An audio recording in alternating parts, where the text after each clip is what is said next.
Hola, hoy vamos a meternos de lleno en algo que nos afecta a todos, aunque a veces no nos demos cuenta, el derecho. Pero no de una forma aburrida, ¿eh? Vamos a desarmar la ley argentina pieza por pieza. Empezaremos por lo más básico, la persona, y desde ahí iremos construyendo hasta llegar a la propia estructura del Estado. Un viaje fascinante, ya verán. Y claro, la primera pregunta es casi obvia, ¿no? ¿Qué entiende la ley por persona? Parece sencillo, pero cuidado, porque la respuesta que nos da el derecho es mucho más amplia de lo que podríamos imaginar a primera vista, y es la base de todo lo demás. Vale, pues esta es la hoja de ruta que vamos a seguir. Primero, el individuo, la persona. Después, veremos cómo actúa esa persona en el mundo legal. Y finalmente, abriremos el plano para ver el gran tablero de juego donde todo esto ocurre, el Estado. ¿Listos? Pues vamos allá. Pues nada, empecemos por el principio, como tiene que ser. La ley necesita una unidad fundamental para funcionar, una especie de átomo legal, y esa unidad es precisamente el concepto de persona. A ver, fíjense bien en la definición. La palabra clave aquí es ente. Ojo, no dice ser humano, dice ente. Y esto es fundamental. ¿Por qué? Porque abre la puerta a que no solo las personas de carne y hueso se consideren personas para la ley. Cualquier entidad que pueda tener derechos y deberes entra en esta categoría. Y esto nos lleva directamente a una distinción crucial. Y la distinción es esta. Por un lado, la persona física, que somos todos y cada uno de nosotros. Sencillo. Pero por otro, la persona jurídica. Pensemos en ellas como una creación, una herramienta legal. Una empresa, una asociación, una fundación. Son entidades que la ley crea para que puedan cumplir sus objetivos, dándoles una identidad propia, separada de la gente que las forma.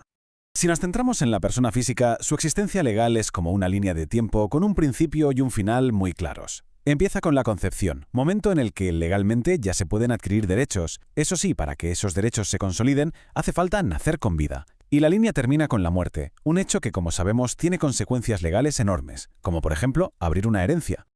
Venga, sigamos avanzando. Una vez que la ley define qué es una persona, le asigna una serie de características que son como su DNI legal, su ficha de personaje. Son cualidades esenciales que la definen ante el derecho. Y aquí los tenemos. Estos 5 atributos no se pueden separar de la persona. El nombre nos identifica, el domicilio nos localiza, el estado nos define socialmente, los derechos personalísimos nos protegen y la capacidad, el tema de la capacidad es tan importante que necesita que nos paremos un segundo a verlo en detalle. Y aquí viene una distinción que es, fundamental. Una cosa es tener derechos y otra muy distinta es poder ejercerlos por cuenta propia. Todos, absolutamente todos, hasta un bebé recién nacido, tienen capacidad de derecho. Ese bebé puede ser dueño de una casa, por ejemplo, pero, claro, no tiene capacidad de ejercicio para venderla. Para eso se necesita una madurez que la ley reconoce, o en su defecto, que actúa en sus representantes. Vale, ya tenemos claro el quién. Hemos definido a la persona. Ahora vamos a ver el qué hace. Cómo interactúa esta persona con el mundo legal para crear, modificar o extinguir derechos. Es el momento de ampliar el foco. Y aquí entra en juego el concepto de acto jurídico. Básicamente, es la herramienta que nos da la ley para que nuestras decisiones voluntarias tengan consecuencias legales. Pensemos en ello. Desde comprar el pan hasta firmar una hipoteca, pasando por casarse. Todo eso son actos jurídicos que mueven los hilos de nuestros derechos y obligaciones. Pero, ojo, y esto es clave, para que un acto tenga validez tiene que ser voluntario. Y la ley aquí es muy clara. Se tienen que dar estas 3 condiciones, sí o sí. Es como un taburete de 3 patas. Si falta una, se cae todo. Necesitas discernimiento, o sea, entender lo que haces.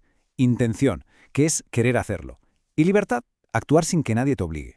Si falla uno de estos elementos, el acto es involuntario y no genera obligaciones.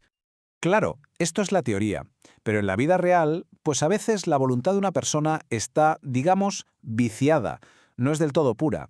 Y la ley, por supuesto, tiene mecanismos para lidiar con estas situaciones.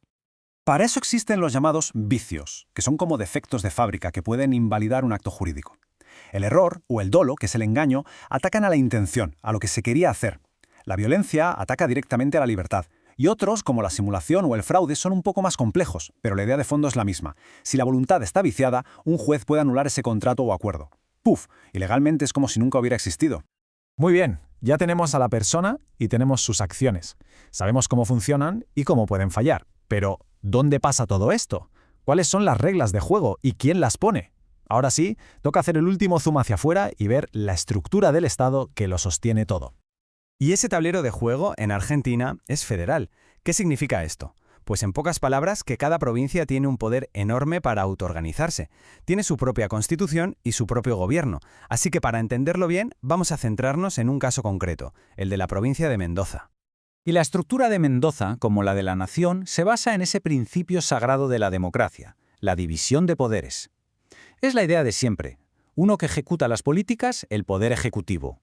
Otro que crea las leyes, el legislativo. Y un tercero que imparte justicia, el judicial. La idea es que se controlen y equilibren entre sí para que nadie acumule demasiado poder. Si hacemos doble clic en el poder legislativo, vemos que tiene dos cámaras. Y no son iguales. El Senado es, por así decirlo, la cámara más senior, con requisitos de edad más altos y con poderes muy específicos, como dar el visto bueno al nombramiento de los jueces. La Cámara de Diputados, en cambio, es una representación más directa de la población y se guarda una carta clave. Es la única que puede iniciar las leyes de impuestos y presupuesto. Vamos, las que nos tocan el bolsillo. Y lo más curioso es que este mismo esquema se repite como un eco a nivel local, en los municipios. Cada municipio tiene su propio mini ejecutivo, que es el intendente, y su propio mini congreso, el consejo deliberativo, que crea las ordenanzas locales. Es el federalismo en acción, desde lo más grande a lo más pequeño. Así que, si damos un paso atrás para ver la foto completa, nos damos cuenta de que todo está conectado. Empezamos con la definición legal de un individuo, seguimos con sus actos y acabamos viendo la enorme maquinaria del Estado que regula toda esa convivencia. Es un sistema perfectamente interconectado. Al final todo se puede resumir en esta idea. La ley es ese gran sistema que nos da una identidad, nos da herramientas para actuar y nos pone las reglas del juego del mundo en el que vivimos, desde lo más pequeño hasta lo más grande. Y para cerrar, ahí queda una pregunta flotando en el aire. Hemos visto que la ley protege la vida desde la concepción, pero con los avances en reproducción asistida y otras tecnologías, ¿dónde pondrá la ley esa línea de salida en el futuro?